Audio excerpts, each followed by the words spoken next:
오늘 이야기 나눌 주제는 바로 똥입니다. 똥. 평상시에 이 화장실 갈 때 좀 시원하게 가시는 편이세요? 아니면 조금은 불편하게 가시는 편이세요? 오늘은 우리가 이제 말하기는 조금 이제 부담스러운 이야기인데, 똥의 모양과 그리고 똥의 색이 왜 중요한지 한번 이야기를 좀 나눠볼까 합니다. 아마 많은 분들께서 이제 건강에 관심이 많으면은 이 브리스톨이라는 곳의 지역명을 많이 들어보셨을 거예요. 이 장 건강과 관련돼서 상당히 많은 연구를 하고 있는 도시인데요. 이 브리스톨 대학에서 발표한 도표가 하나 있습니다. 브리스톨 대변 도포도라고 이야기를 하는데요. 총 7가지로 나눠져 있어요. 평상시 나는 화장실을 갈 때 어떠한 모양의 대변에 똥을 싸는지 한번 볼 수 있습니다. 자, 일단 먼저 첫 번째로 견과류처럼 분리된 단단한 덩어리들이 있다. 토끼똥이라고 표현할 때가 있죠. 수분이 굉장히 부족한 겁니다. 배변이 잘 안 되겠죠. 두 번째, 이 소세지 모양이지만 좀 약간 살짝 단단한 거.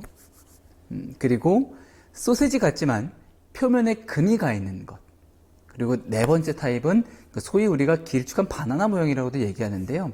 소세지나 혹은 뱀 모양 또는 바나나 모양 같고 매끄러우면서 변을 볼 때 굉장히 부드럽게 나옵니다.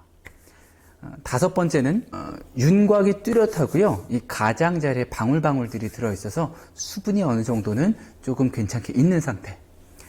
여섯 번째로 넘어가면 약간 곤죽 같은 대변이 있어요. 곤죽 같은 대변들. 요건 수분이 조금 과다한 거겠죠. 그리고 마지막은 거의 뭐 설사와 비슷한 무른 변들이 나올 때가 있습니다. 여러분은 화장실 가실 때 어떠한 변들을 좀 가장 많이 보시나요? 이 변의 모양을 이야기 드리는 이유가 바로 장내 미생물과 관련이 있는 건데요. 얘를 보통 변비나 설사라고 표현을 하죠, 저희가.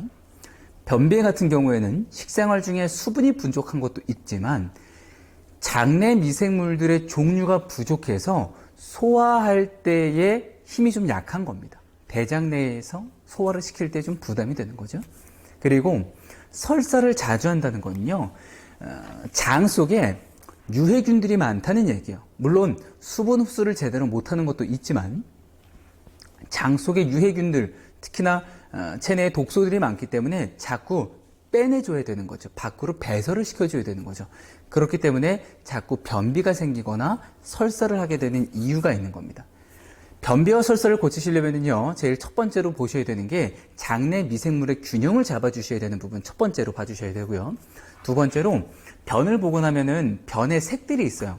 보통 좋은 변을 본다라고 얘기하면은 우리가 황금 색깔이나 약간 갈색깔 변을 얘기하죠. 이건 뭐 전혀 문제가 없는 변입니다.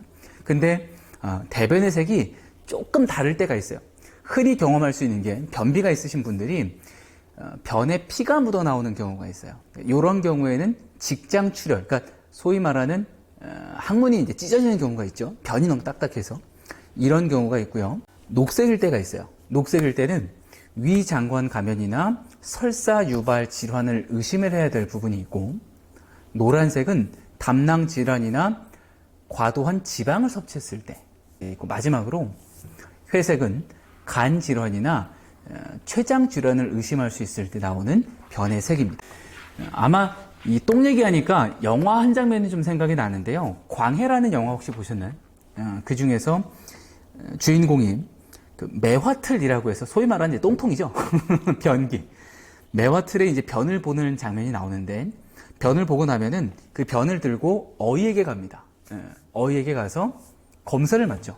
똥을 찍어 먹어봐요. 그거 보면서 아우 이런 소리까지 질렀었는데, 옛 동의보감에 똥을 인중황이라고 표현을 했습니다. 왜? 똥도 약에 쓰인다는 이야기들 많이 들어보셨죠?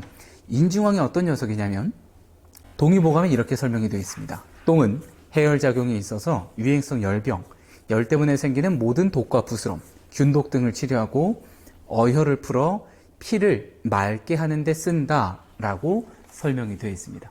그러니까 정말 좋은 똥은요, 약으로 쓰일 수 있다는 거예요. 미국에서는 대변 치료제가 나왔죠. 마이크로바이옴 치료제라고 해서 FDA 승인까지도 신약으로 검증을 마쳤습니다. 그만큼 좋은 똥은요, 사람에게 이로운 영향을 줄 수 있습니다. 특히나 염증성 장 질환이 심한 분들 같은 경우에는 대변 이식 수술을 받는다든지 좋은 균들의 이식을 받는 거죠. 이러한 경우들도 있어서 해외는 물론이고 국내에도 이 대변 은행에 대한 이슈들이 점점 더 많아지고 있는 상황이기도 합니다. 근데 좀 아쉬운 거는요, 평상시에 주변에 음식을 먹거나 식생활을 좀 둘러보면은 밀가루를 절대 빼놓을 수가 없어요. 근데 얘를 밀가루를 어떻게 먹냐면 진짜 신박해요. 한번 생각을 해봤거든요. 밀가루를 반죽을 하죠. 그러니까 밀가루에 들어있는 글루텐이 문제가 되는 건데 얘를 쪄, 구워, 삶어, 튀겨. 그러니까 주변에 먹을 수 있는 가공이 쉽다 보니까 밀가루로 만들어져 있는 음식들을 상당히 많이 만나게 됩니다.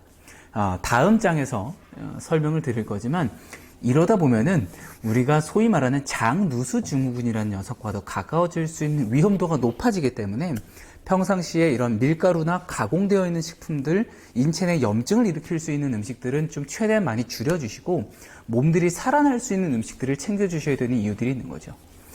자, 오늘 시간에는요, 좀 재미있게 똥의 모양과 똥의 색, 그리고 똥이 왜 중요한지에 대한 이야기를 드렸는데, 평상시에 내가 먹는 음식이 어떤지에 따라서 화장실을 갔다가 나올 때 야호 소리를 지를 것인지 혹은 실패했어 인상을 찌푸릴 건지는 여러분의 선택에 달려있다는 거 다들 잘 알고 계시죠?